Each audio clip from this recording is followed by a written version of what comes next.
Hey, so welcome back to the Essentials.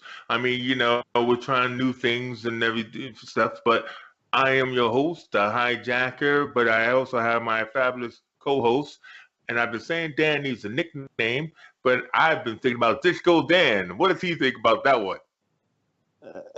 He doesn't like it. Welcome, Dan Halperin.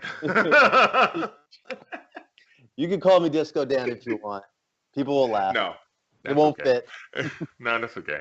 I mean, you know what? Reason why I was thinking about it, Dan, is because a lot of the films we talk about are in that period of the '70s. So the disco, Sure. days of disco, bro. You know what I mean? But whatever. It's clever for you. But so this is going to be yeah. Please, don't do your John Travolta unless you're going to do the whole hand thing like this, Dan. Yeah, there we go. That works. That works for me and stuff. So we're going to be looking at Sidney Poitier, powerful, fantastic actor of this time period, and we're giving him a double dose. All right, so this is going to be our first two-parter episode and everything. So we're going to look for Dan to go off the top to start us off. But as we always say at the beginning of each show now, so this section of Sidney Poitier, we're going to be looking at the Defiant Ones, Slender Thread, and In the Heat of the Night. So, Defiant Ones, that classic with Tony Curtis. Go for it, Dan. Take us down the road of those two men on a run. Yeah. Well, let's just do a quick sort of catch up for everybody about Sidney Poitier, right? So I think a lot of people under a certain age may not know who he is, or they might have heard their parents or even grandparents like, "Yeah, Sidney Poitier," like, and you go, "Who's that?" But it's No just, way. I think so. I think anybody under a certain age, probably is like 30 or 35, might like, who? Huh? He's related. Is he The Rock's grandfather? So, uh,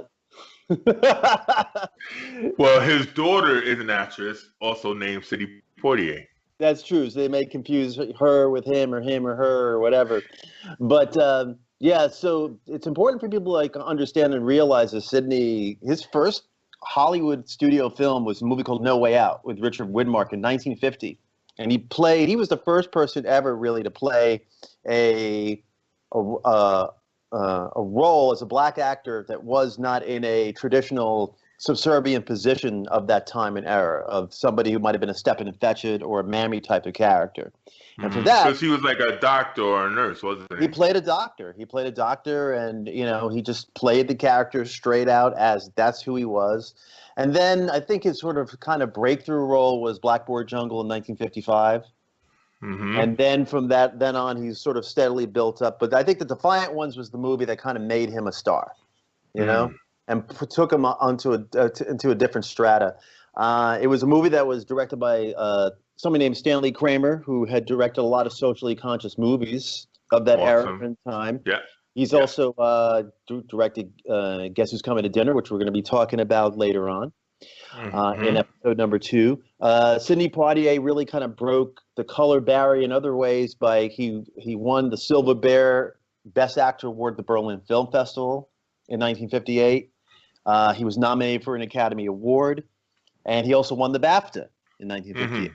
And I think it's really important for people understand and realize that there was no other African American before him who ever even got nominated for any of these roles, right? Mm-hmm. Uh, But also, can I also just state about that? Because one, it's a civil rights movement going on, mhm, right? And the most of the African Americans, let's just say African Americans, let's not deal with the different names that they gave people back then. mhm, But most of the African Americans were musicians, so they were singers, they were dancers, they entertained people, and but there was also the other side where, as far as popular African Americans, were football players. So, and this is where we got Fred Williamson, Jim and Jim Brown, Brown, O.J. yeah. Simpson. Mhm, So like what happens is, it's like, hey, look, if they are very popular to all sides, all races, in sports or music, that's where they are. That's where they exist, and people are allowed to like them. Sydney didn't fit into any of those modes.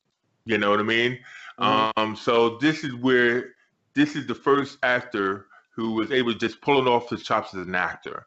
Because even if you say, hey, well, wait a minute, there's Paul Robeson Well, Robeson was a singer as well as a poet and all that kind of stuff. So Sidney was the first and everything, and he could act his butt off. He had charisma. So Defiant Ones, how did that come about? Because obviously, maybe it came about because Tony Curtis was up for this as well, right? Well, actually, it's interesting. The casting is when they made the Defiant Ones, they specifically, it's like, the story is about two convicts where they're on their way to jail. The bus overturns. They're chained together with a metal chain. One's black, one's white. And this is like, the 1950s in America, right? The Chain Gang. Mm-hmm. The Chain Gang. So you have these two guys.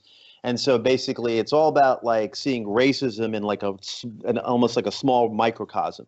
In a lot of ways, the setup, not the ending, but the setup would be kind of similar. It's almost to a Twilight Zone episode. The way that they kind of sort of set those, Rod Serling would set those things up. You start in the middle of things and everything, right in the middle of a conflict. So you're right in the heart of it. Right in the middle. So boom, these guys are on the run, and Tony Curtis' character is completely racist.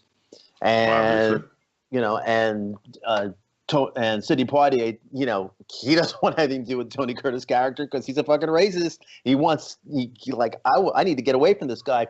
But also the stretch is that Sidney Poitier wants to go north, and Tony Curtis wants to go south, right? Mm-hmm. And so it's that sort of whole dynamic and struggle. I think as the movie progresses and they sort of begrudgingly get to sort of know each other, maybe not respect each other, but then realize, well, they're both the same because they're convicts. Yeah, but they're on opposite side of the Mason-Dixon line. North as the Union and South as the Confederacy. So you had that kind of Civil War conflict in these two men. Exactly. Even though it was 100 years later, it's still going on. The interesting thing is that before, and I just did a little reading up with Stanley Kramer, an interview that he said that before Tony Curtis, Sidney Poitier was always going to be, there was nobody else who was going to be cast in that role. Because the reality is back then, he was really the only black actor who could pull off, be cast as leading man, right? I mean, it's possible you could have had Harry Belafonte in that role, too. You could have.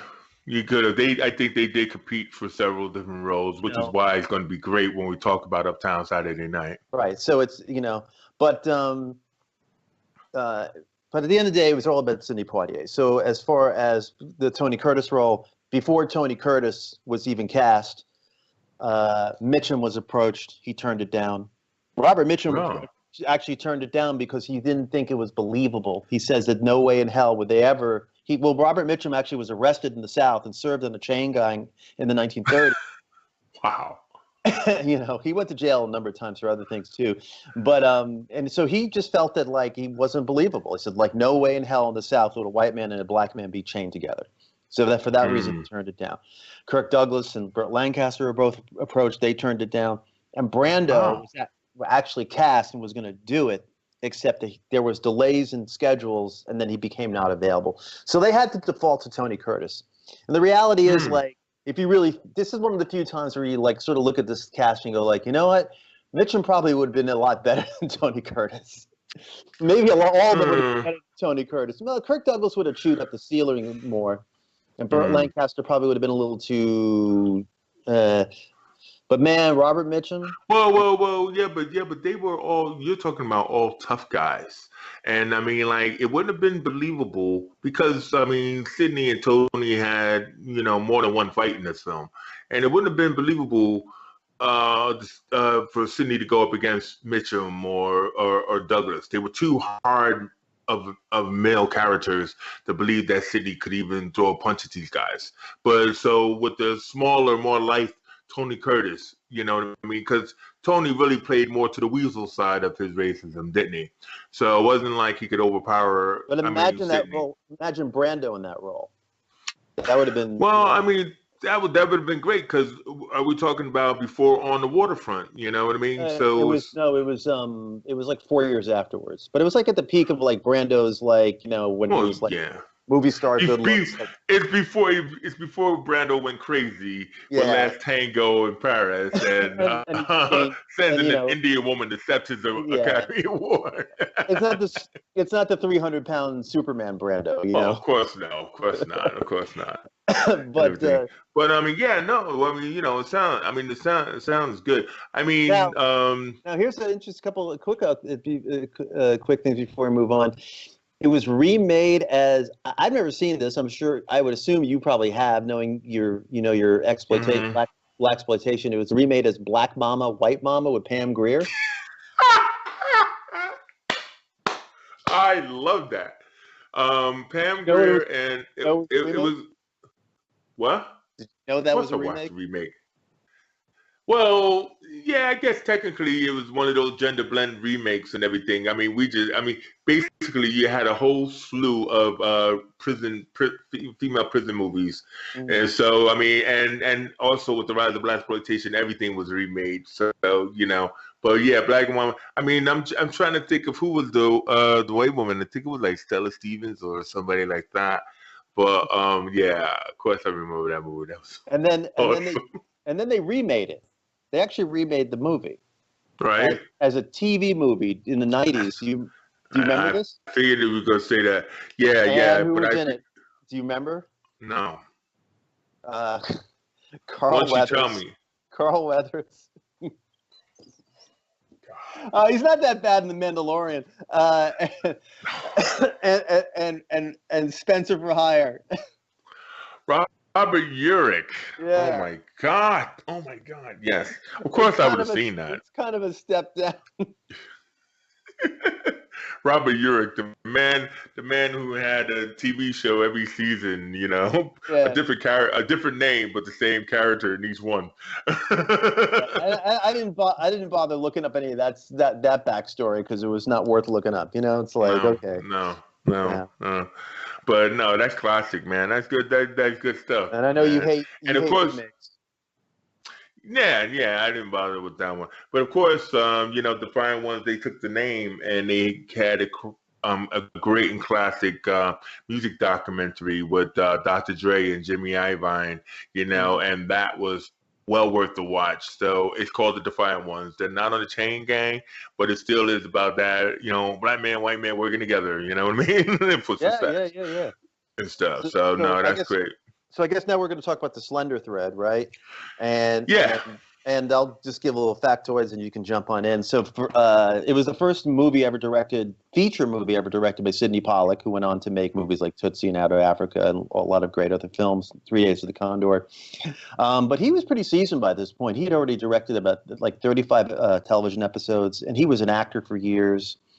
He was Hmm. a regular in a number of series. The movie also co-starred with Sidney Poitier and Bancroft. It was filmed in Seattle. Part of it was, all the Well, the exterior. exteriors, yeah. Yeah. It also was known for, interesting to sort of see Telly Savalas and Ed Asner in like these roles that you normally, Hmm. everybody associates them with their very specific roles. Everybody knows them from Huh. television. Yeah. The interesting thing, and I know you're gonna jump off and talk about this film, but the one thing I do have to say about this movie is that when Sidney was playing the character, there was, unlike a lot of other movies from that era, especially with him, where they're always touching on race on one level or another, right? That his character is just that guy, that student who goes there to volunteer, and they never talk Yeah. about it. It's never brought up. And I actually even thought at a certain point in the script, when Anne Bancroft was having like her meltdowns and she was trying to relate about somebody who, blah blah blah, this that whatever, he would have said like, "I'm a black man and I understand what you're going through." Like Oh, I God, was no. I was waiting for that line. You know what I mean? Because I figured like, Yeah. okay, they're gonna write this socially conscious message in, and they never did. They just But see, he just was a character, and they just played it as that. And go ahead. well, see, that's the whole point. I mean, we have there's some fantastic films that came out at a time, especially when you talk about socially conscious type of films. People who probably ended up on the blacklist and everything, Dalton Trumbull type of stuff. I think one of my favorite things about this film is that race was never a factor because, like, she was a privileged white woman who was feeling sorry for herself. She in no way had any reason to commit suicide, but she decided one day for no stupid reason to commit suicide. And the worst thing about it was, like, in the end, her husband, played by Stephen Hill, who ended up on Law and Order, Mhm. It's like one of the first chapters on Law and Order. It's like there was no reason for him to leave or to come back, except for, hey, I had a kid before, we got married and stuff like that. So that was also probably one of those no-go kind of things. But Sidney Poitier's character, it wasn't about, if she knew he was black, she would have hung up the phone. Mhm. Yeah. So she met a voice who was kind to her, and she was looking for someone just to talk to anyway, So that was pretty well laid out and everything. And he was really only trying to help her because he's like, I don't want somebody to die on my watch. Here I am, I'm volunteering and everything. I'm about to do a paper in the morning, and like I happen to pick up the phone. And I love it how he even says that. Look, lady, I happen to just pick up the phone here, you know. So it's about humanity, right? Mhm. At the core of this, it's about we should all, if we were put to the test, we don't even know we got it in us. He doesn't know he has it in him and everything, but it's the right thing to do. I need to save you, find you, help you, and everything. So throughout the call, she goes, "Oh, why couldn't I have met you any earlier? Or you sound so kind and all that." Because she's only dealing with a humanity and she's reaching out for it. But if he was black, that never would have happened. So I just love how that the story of two people, without the wall or the veneer of racism or anything else, can connect. And that's why what was so great was in the end when they finally found her and everything. The husband comes in Mhm. and everything to find him, and he's gonna go. They take it to the hospital, and the husband goes, well, no, not the husband. Telly Savalas goes, "You want to meet her?" Now, this was really indicative of a great story. And he's like, "We just went through everything." It's like 12. If you've seen 12 Angry Men, it's the same thing. You know what I Mhm. mean? And like, he's like, "No, we just went through a world of a life together in this, 2 hours of a phone call. I don't need to like meet her because what's gonna happen then? And then she's gonna come on to me. Nah, I was just doing my job, and that was just so subtle, but it was great in the pause. You talk about Sidney, and I just want to say, you talk about Telly Savalas and Asner. I mean, these are two guys who went on to great things and everything, and here they are, just probably, in a way, they're like ethnic actors. Do you know what I mean? They look like Sure. white men, but they're just like ethnic actors and stuff doing their jobs.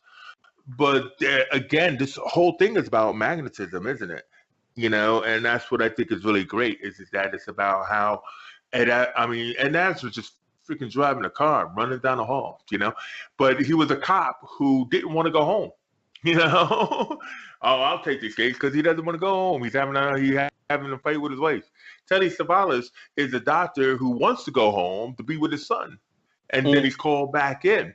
So the subtlety of writing in this film is what people should look at. And I'm surprised, so because I know we got to move on, but I'm surprised as to why you told me that you didn't like this film as much as I did.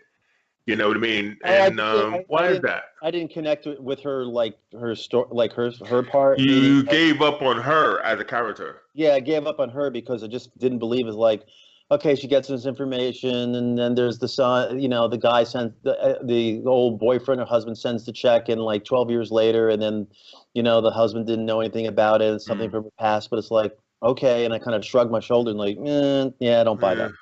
I You also think see, it was I the look.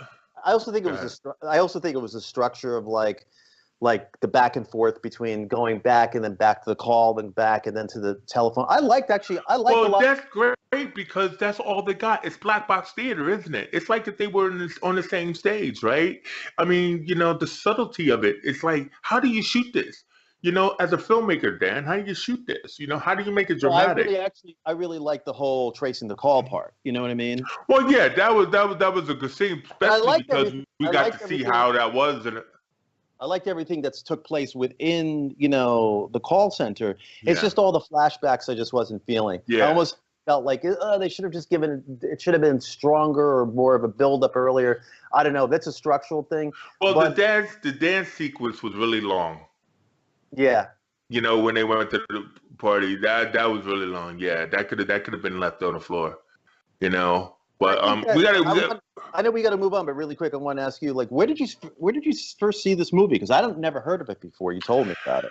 well, because it's like it had to been something. It had to been something on cable, at one point, because I would always constantly look at like a TCM or TNT or, and it just I swear it just came on one day and it's like, it's like, oh wow, Sidney Poitier, I should check this out, because same thing with No Way Out. I mean, I mean that and Bedford Incident.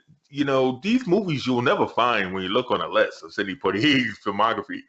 But it's just that they, if you were actually like looking for stuff, yeah. I mean, I just found it randomly on cable at one point, and it's indelible, and everything.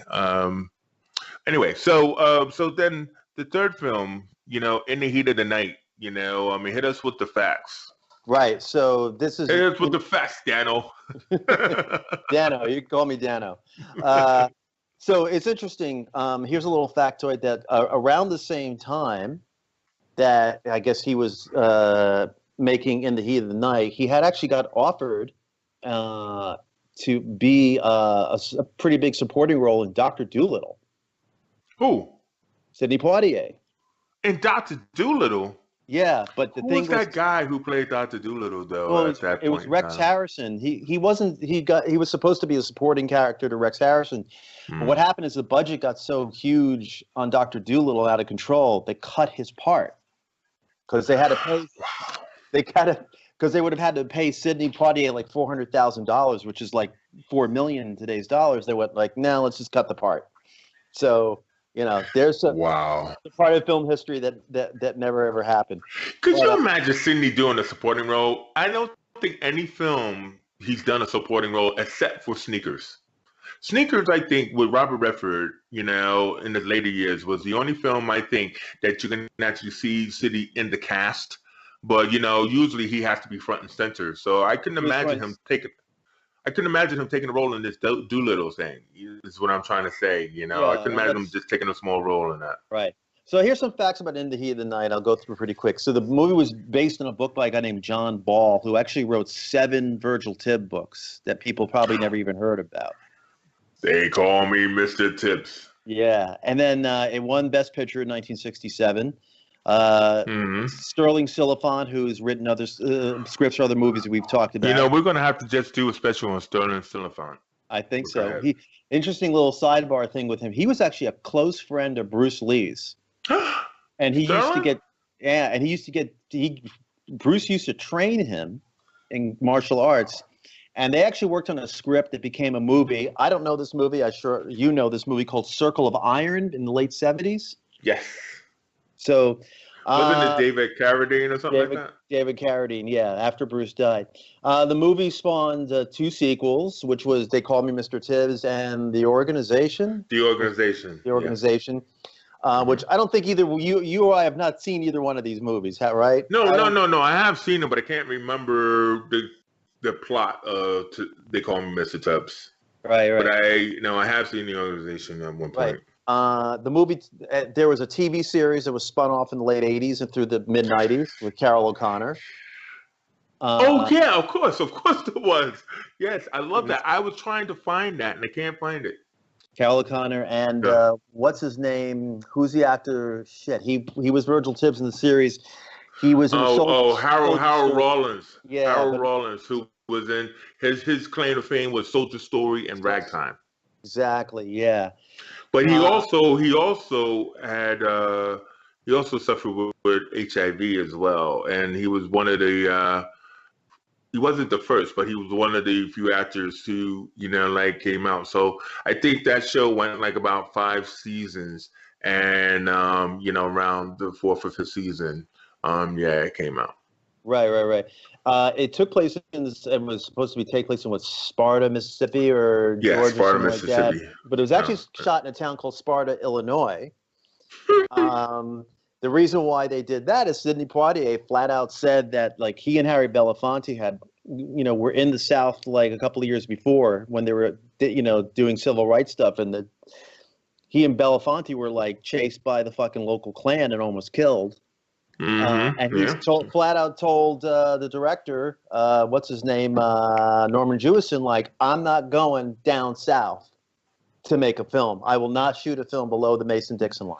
You got to shoot Wow. this up north. You didn't know that, huh? Wow. No, no, no, no, no. Because this was Good stuff. I mean, this was 1966. So, and in fact, they actually shot like for a few days in outside of Nashville, Tennessee, just for a few days because they needed to have that. There were no cotton fields north of the Mason-Dixon line, so they had to go to Nashville or in Tennessee to shoot a cotton field, right? So they shot down there for a few days, and you would think by 1966 that everything would have been totally desegregated at that point, but nope. It turned out that like Sidney Poitier, who was such a massive star at that point, could only stay at the Holiday Inn because no other hotel would take him. wow. In Tennessee. Even though he was. You already won the Academy Award and was a worldwide star at that point. It was still segregated in '66 to show you like how life is imitating art is imitating life as in regards to this movie especially. The famous slap right?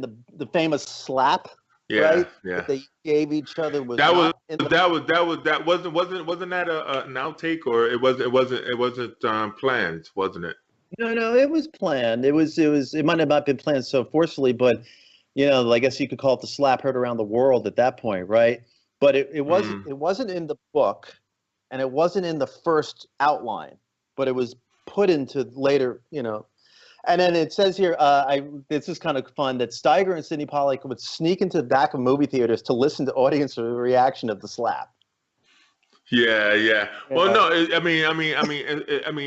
was amazing, and because it looked like it was like planned. Maybe it was like the actor who slapped Sidney slapped him a bit hard. Maybe right, that wasn't supposed to be a thing, because it really did look automatic and stuff. But I mean, let me get to my points, because we're going along in that. Is that the thing about this film was amazing because it has no plot, really, and it's a matter of circumstance and outrageous, incidents that, is like just really built on tension, like is Warren Oates the killer or not, or you know what I mean? And then all of a sudden it's about a pregnant girl, and it just went, weaved in and around, and Rod Steiger, just managed to, it's like his car flew,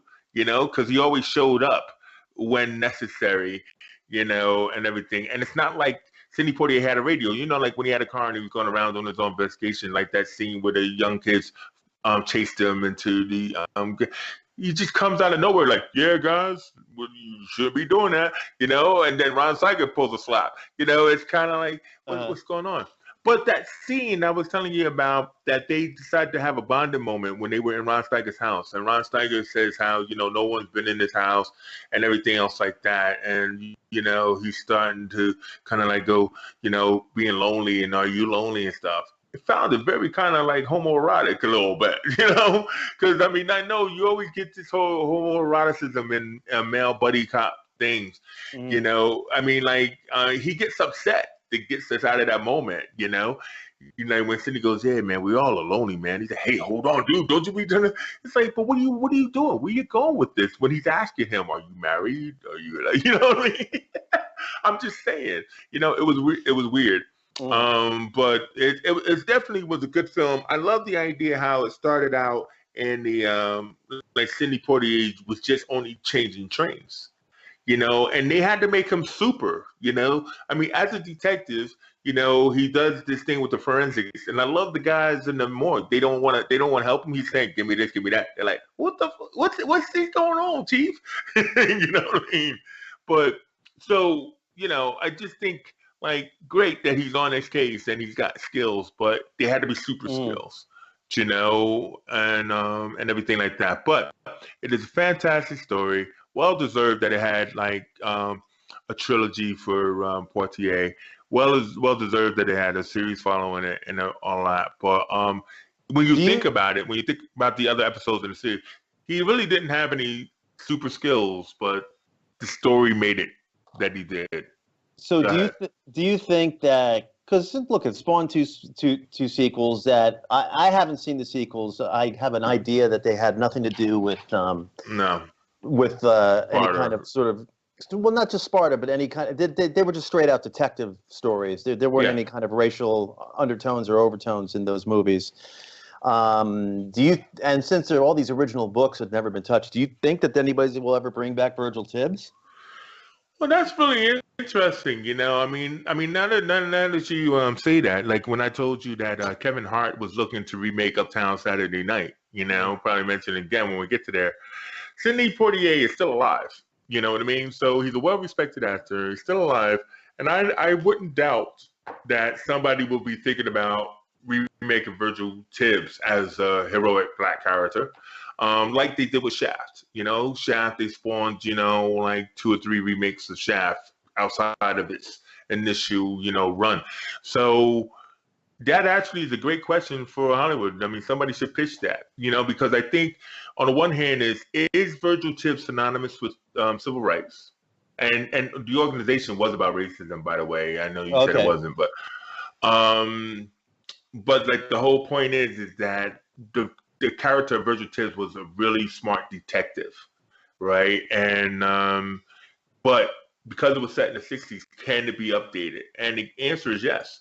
Does he need to be fighting against the system? The answer is no, because he was kind of like working in the system. It was really just kind of like, you don't belong here, and it would be like how we got 5 diehards, where you say, okay, McClane, now we're going to have to get you out of this So situation. So I it's think we could have a Virgil Tibbs so movie. it's a That would be character a great that's sort of idea. like, sorry to interrupt. It's a character that's probably somewhere in the 35 to 40-year-old, the 45-year-old range. So Hmm.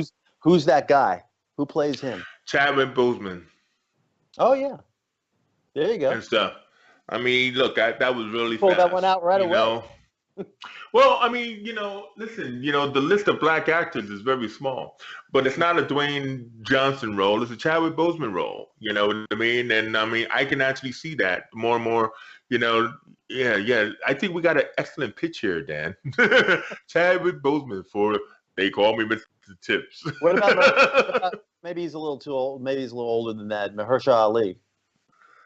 Ooh, that's another one. See, look at that. We surprised each other. I love this casting stuff, this fan Yeah, casting thing. it's fun, right? So I mean, let's put it. We gotta go. So let's put it down in the chat below. An updated version of Mr. Tips, right?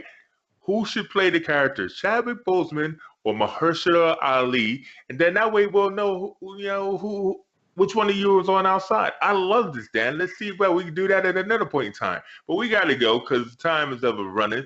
And this was, again, a pleasure. But I'm also glad that we are going to do a part 2. So I'm Chase the Hijacker. That's Disco Dano and everything like that. The man with the facts, only the facts. So you've been watching The Essentials, and our special on Sidney Poitier Part 1. Thank you very much for watching.